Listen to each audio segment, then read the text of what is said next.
There's more money to be made now as an influencer than there ever was before. Yeah. There's more opportunities, there's more models for making money, different methods. And you've got a couple of key themes and a framework on becoming an influencer, figuring out your message, the model, the mechanisms, everything. And I want to kind of break them down.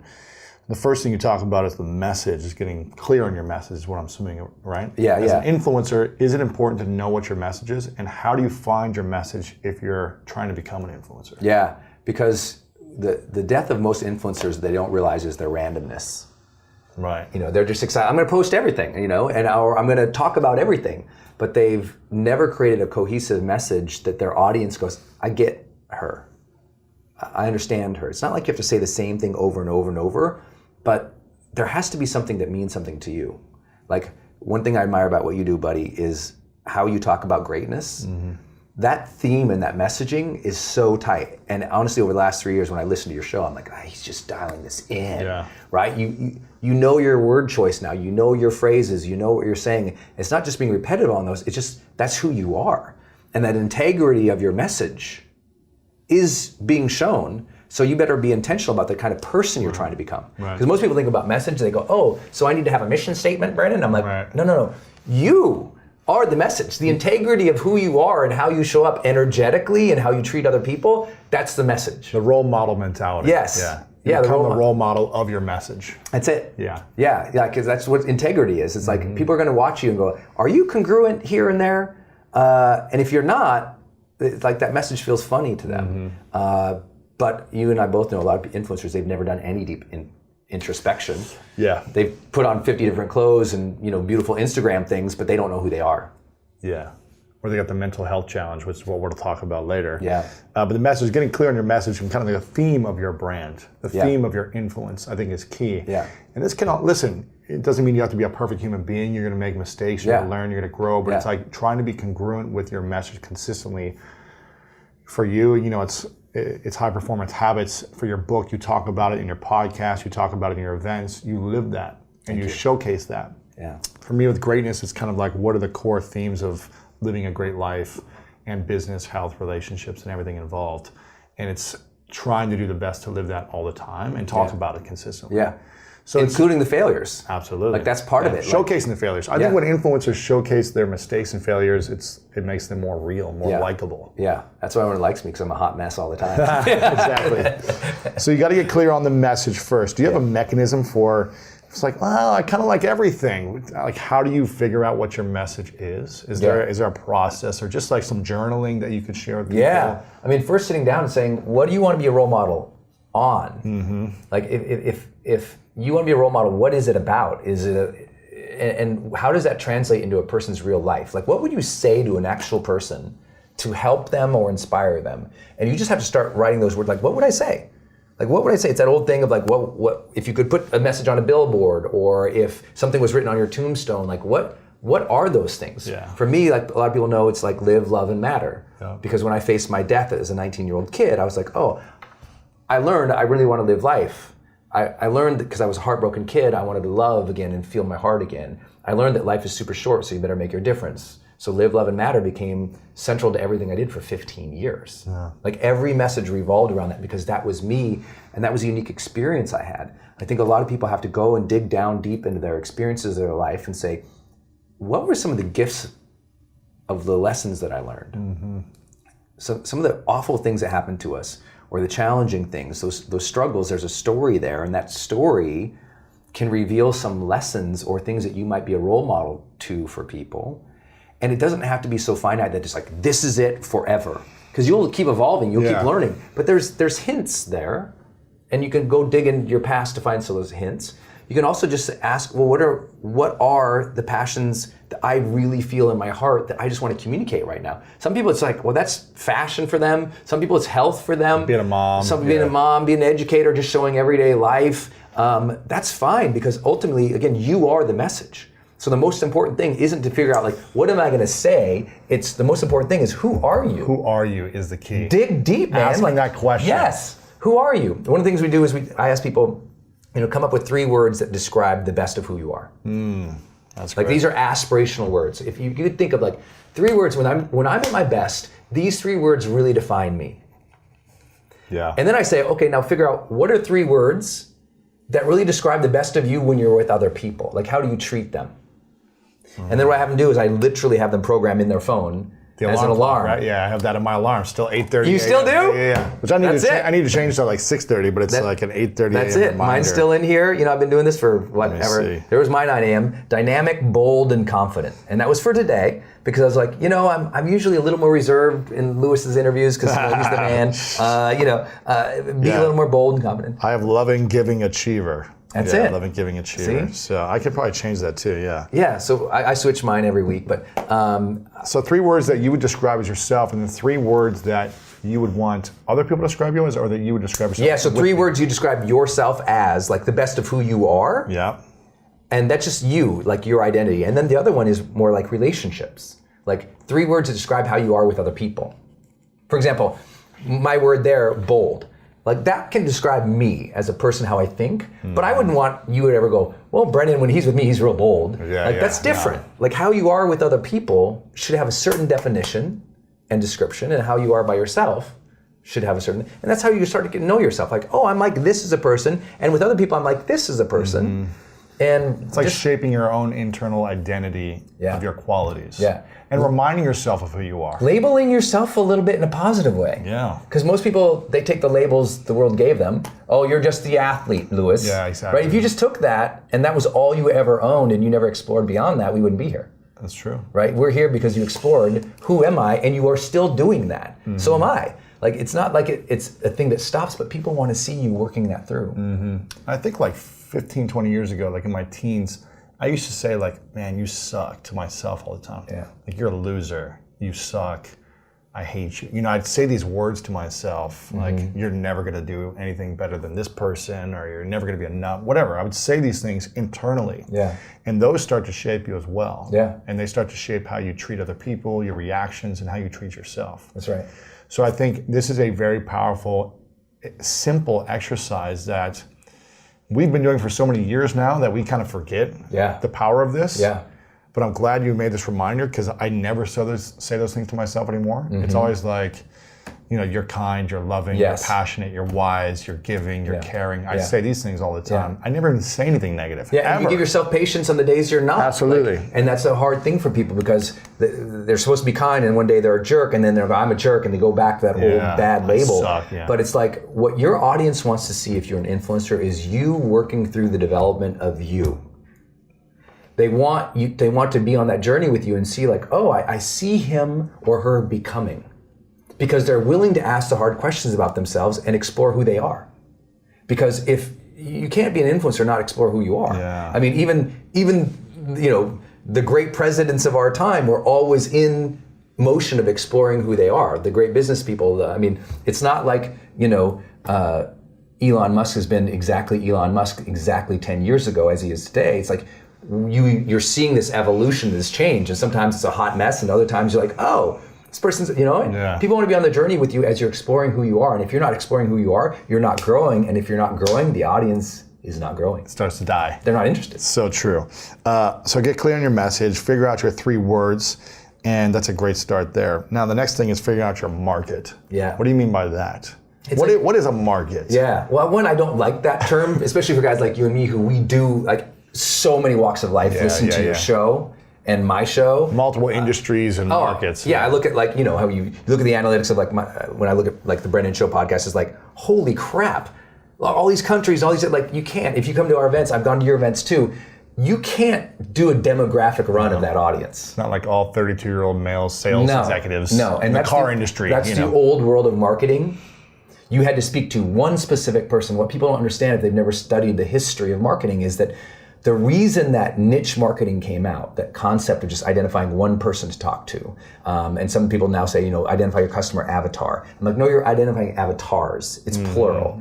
Because the reason that came so popular in marketing back in the day was only for one reason, because in the 20s, sort of the golden age of marketing and advertising, you only had so much budget to run a certain ad on one platform. So you really had to get super niche and narrow. Now, we're able to reach a couple billion people. Now we're able to have broader conversations. So what you want to do with your market is try to understand, what are the aspirations of the people I want to serve looking like? It's about the aspirations, not about the demographic. Yes, it's the mindset. Yes. And I always talk about that. Like for me, School that. of Greatness is not about, the 32-year-old mom with 2 kids. Right. It's more of a mindset and a mentality. Yeah. And that's what we look for. Someone with a growth mindset. Someone, go. I call them conscious achievers. Yeah. People who are looking to achieve in their life, but in a conscious way. Yeah. They want to grow personally and they want to impact people around them. I love that. If they have that mentality, then you're a part of the community. Yeah. And that's who I try to speak to. Yeah. But it could be a 16-year-old or a 60-year-old. Yeah. It could be people from all over the world, but Yeah. it's like this conscious, achieving mentality. I love that. And that's what I focus on. I love that. You got to have that. Yeah, you got to have that. And what I tell people all the time is like, if you're not out with your students, your fans, your followers, and you're not really getting to know them, at some point you're going to lose that audience because you just don't know them. It's true. You need to know what's in their heart, not their age. You know it in their heart, not every part of their background or where they were raised and everything else like that. That kind of market analysis is overdone, and corporations love to pay for that. And when they do deals with me, they're always like, "Tell me everything about your people," and I'm like, they have the aspiration to go to the next level. That's it. For me, that's it. That is my market. I have always, for the last 15 years, marketed and talked to people who were in that transition moment of their life and ready to go to the next level. I didn't speak to those who were just starting. That was my audience.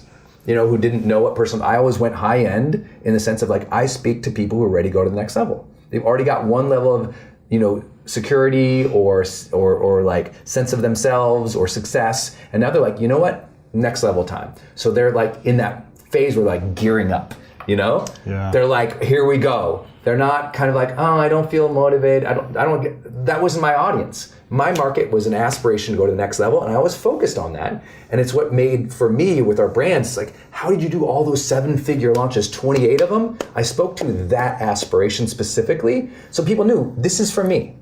So This is for me. So in like a 20 seconds, say you were doing a video to attract the aspirational mindset or the heart set of this individual. Yeah. And you have a video that spreads out to the world, and you know it's going to attract a certain type of person to come into your offering. Yeah. What would you say in 15, 20 seconds, a few key words that would be leading people into kind of where you wanted them to go? So it was the right kind of mindset. Yeah. What would you It's say? like, you're somebody who you feel like you've tried everything. You've been at this for years. You don't feel like you've gotten that breakthrough just yet. You're doing good, but there's too many days you don't feel as motivated or as driven as you really want to go to the next level. And you feel like you need some more empowerment to really achieve that next level. Not kind of like just get inspired or motivated, because that can come and go, but rather you're looking for real tactical solutions that will help you earn more, that will help you become more, that will show you like step by step, this is how you reach that next level. And not from my opinion, it's that I've spent 15 years reaching the highest performing people on the planet. Right. What they do is very specific. And if you're honest, you haven't been very specific. You've been random. And because you're good, you already have some success, you're able to just go through the motions. Yeah. But going through the motions is the killer of the high performer. It's true. Right? Because good to great, yeah. yes, It's like, you can be good, but that's not going to take you to the next level. So I'm going to assume you're already good, but you sense inside that there's a restlessness and there's a struggle there that you don't know what that breakthrough feels like. But you're very aware there's next level. You have a dream, you have something you want to achieve. So let's just dial in your motivation, let's dial in your habits, but let's give you the discipline and the willpower to make it happen. and that's why you need to go to influencer. 2019. He's got it just dialed in. He's got the message dialed in, the market, the message dialed in. I'm fired up being around you all the time, brother, because it, we both really believe that we can help people do that, because that's where our footsteps have been for 15 years, helping people do this. Yeah, it's amazing. Yeah. So get clear on your message, the market. Then there's a method. What does the method mean? I always love to talk about method with people. It's like method acting?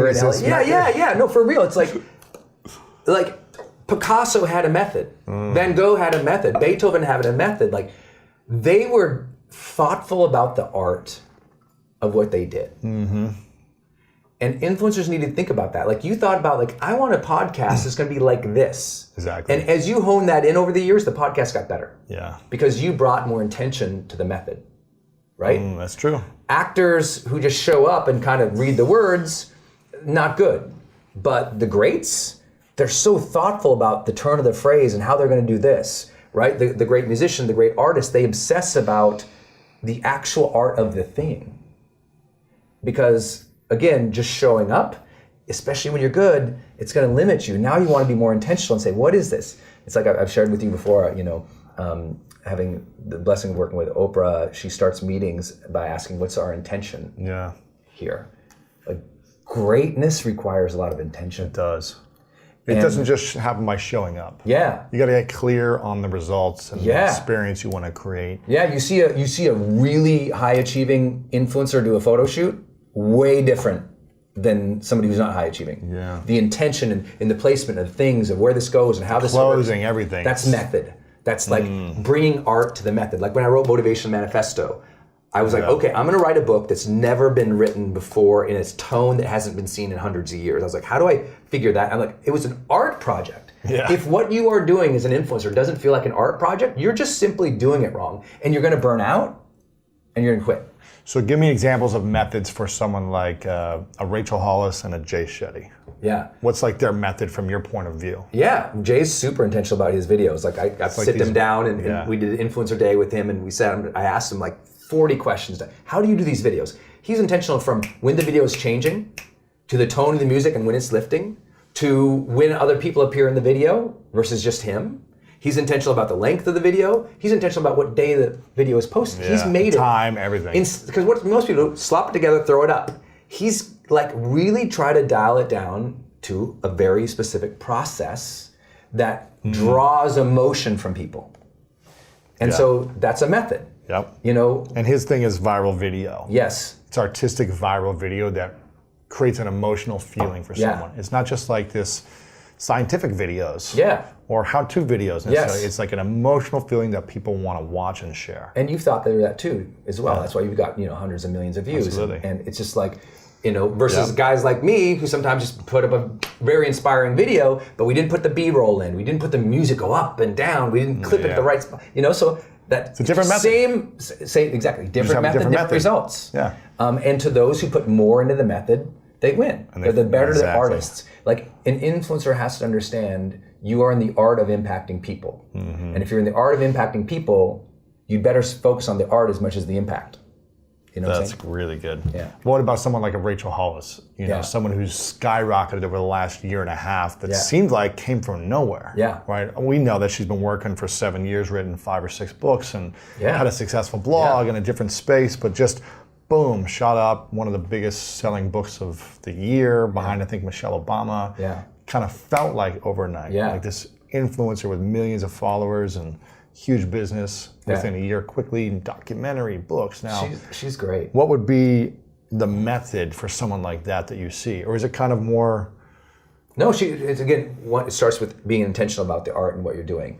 About your message. Yeah, I mean, she still sits down every single morning. She writes down, here's what my dreams, here's what my goal is, or here's what I'm going to do. She came out to this before everything really, really took off. She came out to the house, and we sat down together, and it was so clear. She was asking me questions about where her career could go that were really thoughtful. And people don't see that all the time because she might just post, here's what I'm wearing today, or here's a picture of the kids. But she's really thoughtful about where her career is going, and she's super thoughtful about talking to the women in her market from a place that she's been there. Like, she gets it. She knows that woman, she knows that person's experience, and she's going to verbalize that. And she's very thoughtful about the words she uses to connect. Because the part of the biggest method in influencing is being very artful about your messaging. It's true. She doesn't say a lot of things over here, but she says these things over here all the time. Over and over again. It's like a formula. It's like every 6 posts you see this, another kid photo that's talking about this something different. Yeah. So she's always in the audience's mind and using the words they use and describing the feelings they have. She's also, part of her method, her real art, is her vulnerability. Yeah. To say, start her book, I peed my pants. Yeah. Like literally. She this person dumped me. I hated myself because I was like this. I almost got divorced. Yes. That takes a lot of body intention shame, to go, I'm going to reveal some things here that I'm not comfortable with. Just like you did with Mask of Masculinity. Yeah. That was guts. That took a lot of art versus just saying, hey, here's let me tell you guys this. It's answer, like, no, I'm going to reveal this story and this vulnerability. That's art.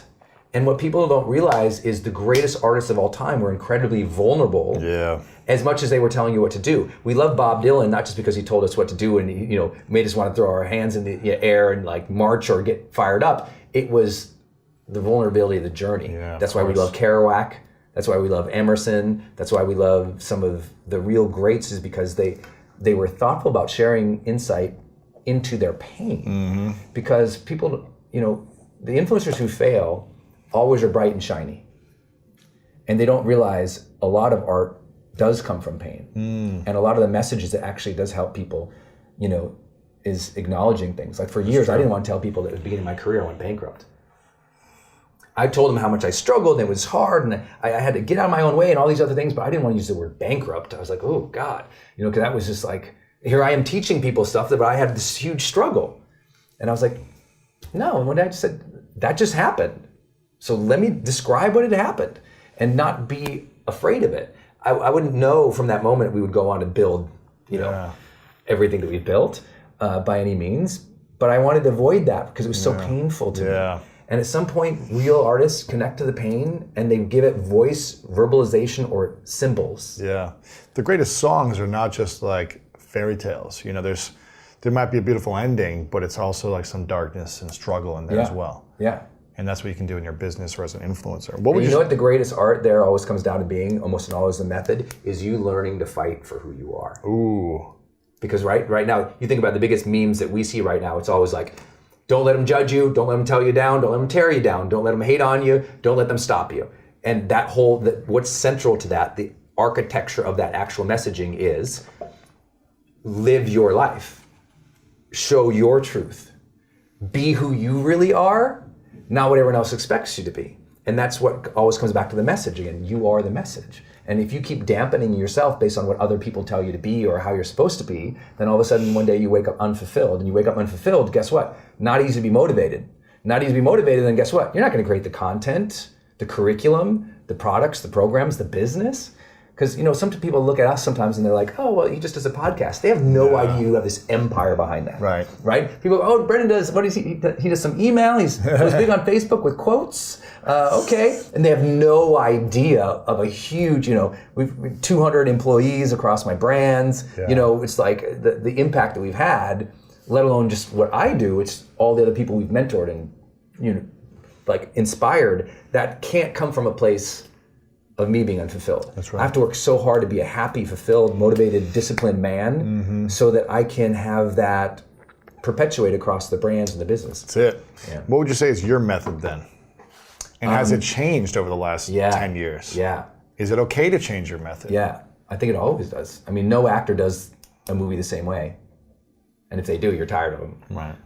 I think it's a tremendous amount of diligence in sitting down and asking, what is it I want to convey here, and how do I want to do it in a way that's unique to me and different in the market? So what do I want to convey? How is it unique to me? How is it different than the market? And so my greatest art piece so far was Motivation Manifesto. You read that and you're like, I've never read a book like this my entire life. Yeah. It's written like it's, from the founding fathers of our country kind of tone. It reads a little like the 1700s, but it punches you in the face every page. To be or not to be. Yeah. It's like such a hard, it's like you read it and you're like, whoa, I really got to focus on these words here. This guy, there's no fat in that entire book. There's not one word you could take out. It's just, I worked so diligently on that. And I think what that was an evolution of me saying, I don't want to just create books to sell books, to make money, and to inspire people in this specific way. I want to be challenged in my own artistic process. Yeah. I want to push the boundaries of what my art can be. I don't know how to write a book like this. It's not even my tone. I'm going to figure it out. Yeah. High Performance Habits. I've never done a full-scale psychological science research-based book. And I was like, You went deep in that, like 2 years of research. 3 years of research. 3 years of pretty much every day of my life. You didn't talk to anyone. You were just like in the hole. Yeah, in the hole. The largest study ever done on high performers, even to this day, no one's beat it, right? 2 million plus data points, people from 190 countries. We had all these academics looking at my research, trying to make sure that we got our correlations right and our variables right and all these other things. Like, I didn't know how to do that. Yeah. But that was an evolution of me getting better and stronger and more nuanced at what I was doing. Wow. And I tell people, you know you're in trouble if you keep going through the motions. Yes. The more you go through the motions, the more you get miserable about the work. The more you're intentional and you challenge yourself to push your boundaries, the more you'll stay alive. Right. Because most people think about message, they go, oh, so I need to have a mission statement, Brendon? I'm like, Right. no. You are the message. The integrity of who you are and how you show up energetically and how you treat other people, that's the message. The role model mentality. Yes. Yeah. Yeah, You become the the role model of your message.